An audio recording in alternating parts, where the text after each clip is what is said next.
భోజనం చేసే ముందు, చేసిన తర్వాత తప్పకుండా పాటించాల్సినవి ఏమిటి?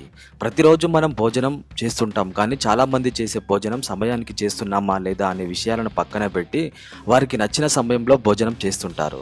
అయితే సమయానికి భోజనం చేయకపోయినా అది ఆరోగ్య సమస్యలకి దారితీస్తుంది. మరి భోజనం చేసే ముందు, చేసిన తర్వాత ఎలాంటి జాగ్రత్తలు మనం పాటించాలి అనే విషయాలను ఇప్పుడు తెలుసుకుందాం. ఉదయం పరగడుపున రాగి పాత్రలో ఉంచిన నీటిని త్రాగండి. ఉదయం పూట అల్పాహారం ముగిశాక భోజనం 12 నుంచి 1 మధ్య చేయాలి. భోజనం చేసేటప్పుడు సంతోషంగా ఉండేందుకు ప్రయత్నించాలి. మీరు తీసుకునే భోజనంతో పాటు సలాడ్ ఆహారంగా తీసుకోవడం చాలా మంచిది. ప్రతిరోజు మీరు తీసుకునే భోజనంలో 2 పూటలు 7 గంటల వ్యవధి ఉండేలా చూసుకోండి. భోజనం చేసేటప్పుడు కాసింత నీటిని మాత్రమే సేవించాలి. ఎక్కువ నీటిని మాత్రం ఎట్టి పరిస్థితులను సేవించకూడదు. భోజనం చేసిన తర్వాత నోట్లో నీళ్లు వేసుకొని పుక్కిలించాలి. ఇంకా భోజనం చేసిన తర్వాత కనీసం 500 అడుగులు నడవాలి. రాత్రిపూట భోజనం అనేది సాయంత్రం 7 గంటల నుంచి 9 గంటల మధ్యలో చేయాలి. ఎందుకంటే రాత్రి 10 గంటల తర్వాత భోజనం చేస్తే అది అనారోగ్యాలకు దారితీస్తుంది.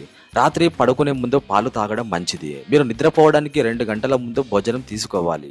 భోజనానంతరం మిఠాయి తీసుకోవడం చాలా మంచిది. ఇంకా రాత్రిపూట బ్రష్ చేసి పడుకోవడం అలవాటు చేసుకోవాలి. ఈ విధంగా మీరు కూడా భోజనం చేసే ముందు, చేసిన తర్వాత ఇవి పాటిస్తే మీ ఆరోగ్యానికి మంచివి.